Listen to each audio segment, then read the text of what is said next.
الحمد لله رب العالمين، والصلاة والسلام على رسوله سيد المرسلين وعلى آله وصحبه أجمعين. أما بعد فأعوذ بالله من الشيطان الرجيم. بسم الله الرحمن الرحيم. وما أرسلناك إلا رحمة للعالمين. صدق الله العظيم. اللهم صل على محمد وعلى آل محمد كما صليت على إبراهيم وعلى آل إبراهيم إنك حميد مجيد. اللهم بارك على محمد وعلى آل محمد كما باركت على إبراهيم وعلى آل إبراهيم إنك حميد مجيد. حاضرین کرام،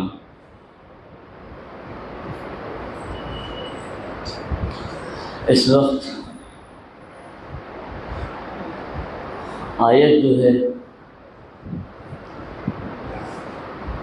بے شمار مرتبہ آپ نے سنی ہوگی سیرت کے تعلق سے. وہی آیت میں نے آج تلاوت بھی کی ہے، اور مجھے آج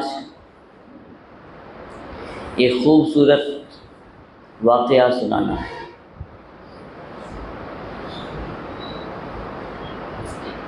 رسول اکرم صلی اللہ علیہ وسلم مکہ مکرمہ سے کفار اور مشرکین کی تکلیفوں اور اذیتوں سے آپ دل برداشتہ ہو کر مکہ چھوڑتے ہوئے بہت ہی غم زدہ ہو کر مدینے کی طرف آپ نے ہجرت فرمائی.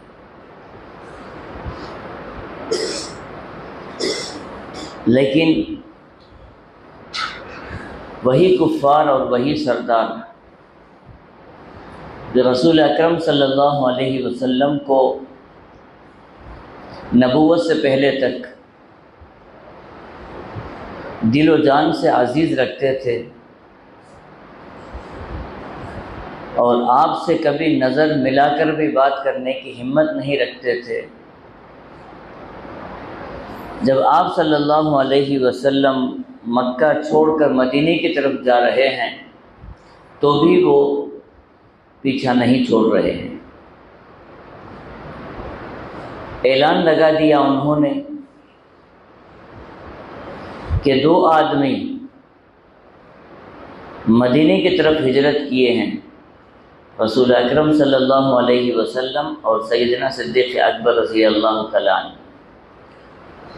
یہ دونوں کو جو آدمی پالے گا اور جو آدمی ان دونوں کو گرفتار کر کے لائے گا، ہم ان کے لیے سرخ 100 اونٹ عطا کریں گے. یہ بہت بڑا انعام تھا. اگر ایک آدمی کے پاس سرخ اونٹ ایک رہ جائے تو وہ بڑا مالدار مانا جاتا تھا. 100 اونٹ کا تحفہ، وہ بھی سرخ. آپ صلی اللہ علیہ وسلم مکہ مکرمہ سے نکلے ہیں تو پورے 4 آدمی ہیں.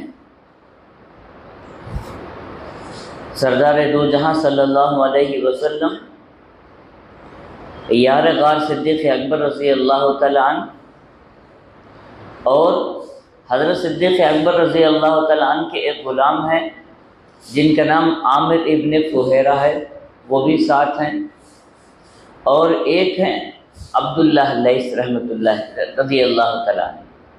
یہ راستہ دکھانے کے لیے، کیونکہ حضرت صدیق اکبر رضی اللہ تعالیٰ عنہ کی سیاست بھی دیکھیے، آپ کی دور رسی بھی دیکھیے کہ حضرت صدیق اکبر نے رسول اکرم صلی اللہ علیہ وسلم کے لیے مدینہ جانے کا ایسا راستہ تجویز فرمایا جو عام راستہ نہیں ہے. گھوم پھر کر الگ الگ راستوں سے ہو کر کہ انسان کی عقل وہاں تک پہنچ نہ سکے۔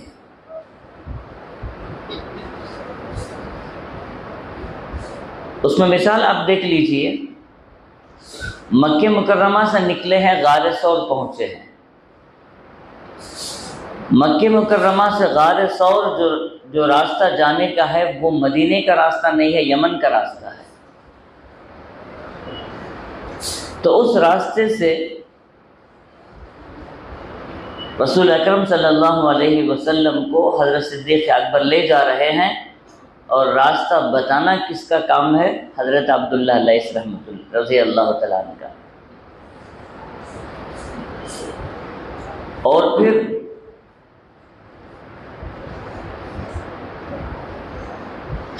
غار ثور سے نکلے، چلتے چلتے بنو خزاعہ یا بنو خزیمہ جو بھی ہے، ادھر سے جب گزر رہے ہیں تو وہاں ایک خیر خواہ عورت رہتی تھی، ایک میاں بیوی رہتے تھے، جن کا کام یہ تھا کہ راستے میں جتنے بھی آدمی آتے جاتے ہیں ان کو رکانا، ان کو مہمان نوازی کرنا، یہ ان کا محبوب مشغلہ تھا۔ عرب میں مہمان نوازی کے لیے ہر ایک آدمی آگے بڑھ کے آتا تھا اور اپنی سعادت سمجھتا تھا، اور یہ وصف جو ہے، یہ دو میاں بیوی جو ہے ان کے اندر کٹ کٹ کے بھرا ہوا تھا۔ نام ان کا عورت کا عاتکہ بنت خالد تھا، لیکن لوگ ان کو ام معبد کہتے تھے۔ رسول اکرم صلی اللہ علیہ وسلم جب ام معبد کے گھر کی طرف چلے ہیں، کھانے کو کوئی چیز نہیں ہے، میسر نہیں ہے۔ حضرت ابوبکر صدیق رضی اللہ تعالیٰ عنہ ام معبد کے گھر اندر جاتے ہیں اور جا کے کہتے ہیں کہ مہمان نوازی کے لیے کوئی چیز ہے؟ تو ام معبد اتفاقاً اس دن گھر میں کوئی چیز میسر نہیں ہے۔ حضرت صدیق اکبر کو دیکھا اور رسول اکرم صلی اللہ علیہ وسلم کے چہرے انور کو دیکھا تو بہت شرمندہ ہوئی، اور شرمندہ ہوتے ہوئے آنکھ زمین کی طرف بچھی بچھی آنکھوں کے ساتھ وہ کہنے لگی، میں بہت شرمندہ ہوں، آج میرے گھر بہترین مہمان آئے ہیں جبکہ میرے گھر میں کھانے کے لیے کوئی چیز میسر نہیں ہے۔ حضرت صدیق اکبر رضی اللہ تعالیٰ عنہ کی نگاہ جو ہے گھر کے ایک کونے میں ایک بکری کھڑی ہوئی ہے، بیمار بکری ہے، دبلی پتلی ہے، گویا کہ ہڈوں پر اس کی صرف چمڑی نظر آ رہی ہے۔ اس کی طرف نگاہ کر کے اشارہ کر کے پوچھنے لگے، اور یہ جو بکری ہے وہ؟ تو ام معبد کہنے لگی کہ معزز مہمان میں کیا بتاؤں، یہ اتنی بیمار ہے کہ دودھ بھی نہیں دیتی ہے اور چراگاہ تک چلنے کی اس کے اندر طاقت بھی نہیں ہے، آج اور کل کی مہمان ہے، اسی وجہ سے گھر میں رکی ہوئی ہے، اور ابو معبد جو میرا شوہر ہے یہ بکریاں چرانے کے لیے بہت دور بکریوں کو لے گیا ہوا ہے۔ رسول اکرم صلی اللہ علیہ وسلم کی طرف حضرت صدیق اکبر نے دیکھا، آنکھوں سے، گویا کہ یا رسول اللہ کیا اس بکری کے متعلق کچھ پوچھوں؟ رسول اکرم صلی اللہ علیہ وسلم کی نگاہوں نے اشارہ کیا کہ جو پوچھنا ہے پوچھ لے۔ تو حضرت صدیق اکبر نے کہا، ام معبد اگر اسی بکری سے ہم دودھ لے لیں تو کوئی شکایت ہے تمہیں، کوئی حرج ہے؟ وہ کہنے لگی وہ دودھ کہاں سے دے سکتی ہے؟ تو حضرت صدیق اکبر نے اجازت لی، رسول اکرم صلی اللہ علیہ وسلم نے اس بکری پہ اپنا ہاتھ پھیرا، اس کی پیٹھ پہ ہاتھ پھیرا اور اس کے تھنوں پہ ہاتھ پھیرا، اس کے سر پہ ہاتھ پھیرا، تو معبد کہتی ہیں کہ میں دیکھ رہی تھی کہ اس مریل جانور سے یہ لوگ کیا کر رہے ہیں۔ اس پرنور چہرے والے نے جب ہاتھ پھیرا تو میں نے دیکھا کہ بکری جو اب تک سر جھکائے کھڑی تھی، اب سر اوپر کر کے وہ جگالی کرنا شروع کی، منہ اس کا ہلنا شروع ہوا۔ جب منہ اس کا ہلنا شروع ہوا تو میں محسوس کرنے لگی کہ اس کے تھنوں میں دودھ بھی اتر رہا ہے۔ رسول اکرم صلی اللہ علیہ وسلم خود وہاں تشریف فرما ہو گئے اور فرمانے لگے، ابو بکر معبد سے کہو کہ گھر کا سب سے جو بڑا پیالہ ہے، برتن ہے، وہ لے کے آئے ہیں۔ دوڑے ہوئے حضرت ابو بکر صدیق پہنچے اور گھر کا جو سب سے بڑا پیالہ ہے وہ ان سے لیا، آپ صلی اللہ علیہ وسلم کی خدمت میں پہنچایا۔ آپ صلی اللہ علیہ وسلم نے دودھ پہلے اس پیالے کو بھر دیا دودھ سے، فرمایا کہ یہ معبد کو پہنچا دو کہ وہ سیراب ہو کے پی لیں۔ آپ صلی اللہ علیہ وسلم کے رحمت للعالمین ہی دیکھے کہ جتنے لوگ آئے ہیں سب بھوکے ہیں، سب کو حاجت ہے، لیکن سب سے پہلے آپ نے معبد کو تحفہ پیش کیا کہ یہ بکری تو ہے تمہاری، لیکن اس میں جو دودھ آیا ہے یہ میری طرف سے آیا ہے، تو میری مہمان نوازی تمہارے گھر تم قبول کر لو۔ معبد نے سیراب ہو کے دودھ پیا، پھر برتن منگایا گیا، رسول اکرم صلی اللہ علیہ وسلم نے اس میں دودھ دہہ کر حضرت سیدنا صدیق اکبر کو دیا۔ آپ سیراب ہوئے، لیکن آپ لینے سے پہلے فرمانے لگے، یا رسول اللہ آپ پہلے سیراب ہو جائیے، آپ نوش فرما لیجئے۔ تو آپ صلی اللہ علیہ وسلم نے فرمایا، قوم کا جو سردار ہوتا ہے وہ سب سے آخر میں جو ہے وہ تناول کرتا ہے، قوم کا جو بڑا ہوتا ہے وہ قوم کا خادم ہوتا ہے، پہلے تم پی لو۔ پھر حضرت عامر بن فہیرہ کو سیراب کیا گیا، پھر عبداللہ لیث کو سیراب کیا گیا، اور رسول اکرم صلی اللہ علیہ وسلم آخر میں آپ نے دودھ تناول فرمایا۔ پھر فرمایا کہ وہ پیالہ لاؤ، اس پیالے کو پھر دودھ سے بھر دیا گیا، اور فرمایا کہ جب ابو معبد تمہارے شوہر آئیں گے تو ان کو یہ میری طرف سے تحفہ پہنچا دیجیے۔ تو رسول اکرم صلی اللہ علیہ وسلم کچھ دیر کے لیے، کچھ گھنٹوں کے لیے وہاں بیٹھے ہوئے ہیں۔ حضرت صدیق اکبر نے کہا، یا رسول اللہ دشمن جو ہے برابر ہمارے پیچھے لگے ہوئے ہیں، بہت دیر ہم یہاں وقت گزارنا بھی ہمارے لیے مناسب نہیں، ہم نکلیں گے۔ اور ایسے ہی جب معبد کے گھر کی طرف آ رہے تھے،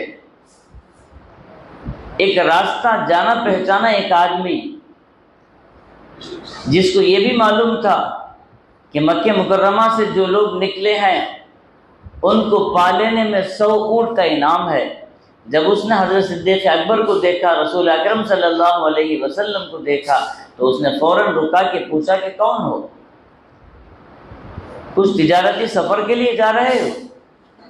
اس نے اندازہ لینا چاہا، اور ادھر ادھر گھما کے بات کرنے کے لیے اس نے پوچھا کہ کچھ تجارتی سفر ہے تمہارا؟ تو حضرت صدیق اکبر نے کہا، ہاں میرا تجارتی سفر ہے۔